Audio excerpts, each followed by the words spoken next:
Welcome and thanks for checking out the newest OfficerBilling.com video. When you're bidding on security guard contracts, if you plan on winning the bid and making money on the contract, you need tools like OfficerBilling.com to help calculate your billing rate. And after that shameless plug, let's talk about your SUTA rate. Last week, we talked about the importance of your SUTA rate as it pertains to your billing rate. And if you remember, we created two identical proposals. One was called SUTA High and the other was SUTA Low. Everything was kept exactly the same between those proposals, except for the SUTA rate. The wage rates and hours were the same. The uniforms were the same. Everything was the same except the SUTA rate. And at the end, we saw the significant difference in your billing rates due to those SUTA rates. Now that we know the effects of having a high SUTA, let's discuss how to keep your SUTA rate low.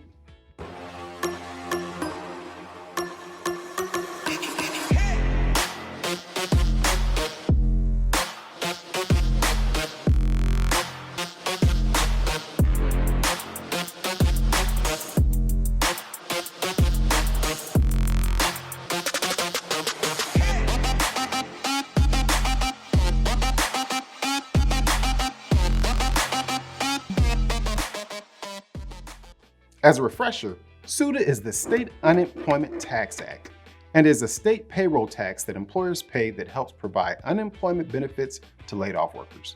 When you terminate your security officers, that rate can increase drastically, which can affect your billing rate, which we've seen. So how do you keep your SUTA rate low? Well, here are 4 tips to help you keep your rates as low as possible. Tip number 1, hire qualified security officers. If you're waiting until you have a shift to fill to start the interview process, then you'll always feel the pressure to hire the first person with a post that fills out an application. Go ahead, this is Smith. What do you mean he quit? Who's gonna cover the shift? Don't worry about it, I'll find somebody. I'll get somebody out there tonight. Oh, jeez. He can write, I can read it. Bingo, he's hired. You should be continuously interviewing people, even when you don't have an open shift. This continuous interviewing process makes sure that you have good candidates when the time comes. Tip number 2, have an established disciplinary process. When hiring security officers, your goal should be to reduce the likelihood of terminating your officers for poor performance. So make sure you're providing all the proper tools and training necessary for them to succeed.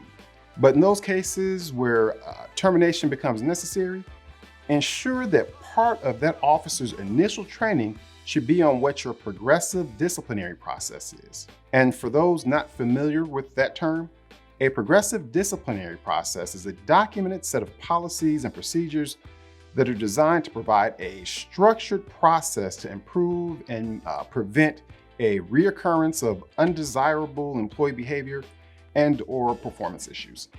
The steps in most companies' progressive disciplinary process goes something like this. First is counseling and a verbal warning. Second, a written warning.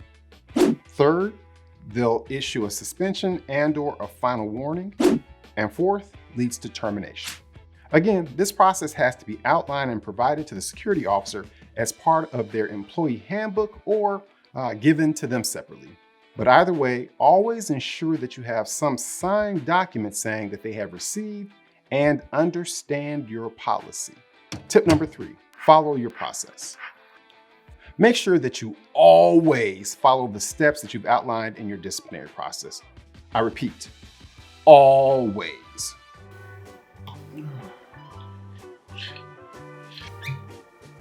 Oh, come on. What?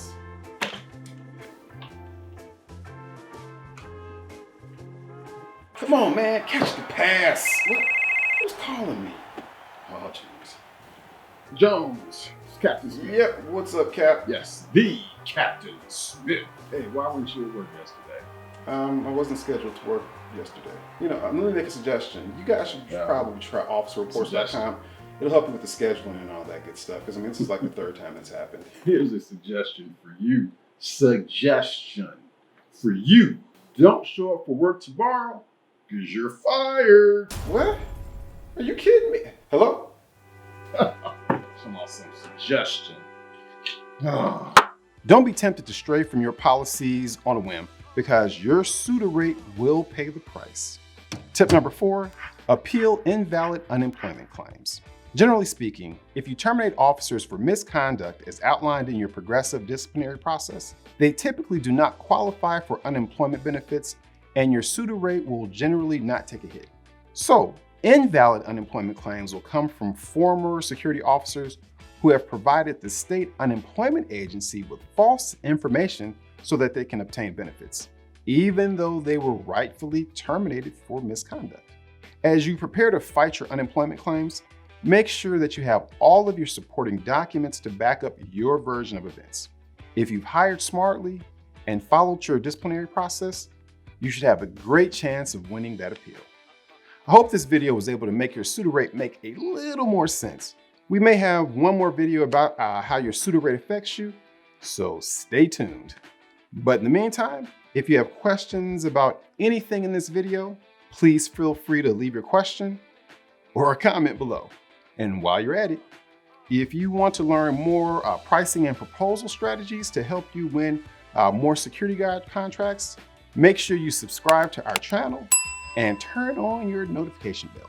Don't forget, if you're trying to master the art of billing rates, sign up for a 14-day free trial of OfficerBilling.com. That's it for today, so please like, share, and subscribe. But most importantly, stay safe and stay profitable. And we're out of here.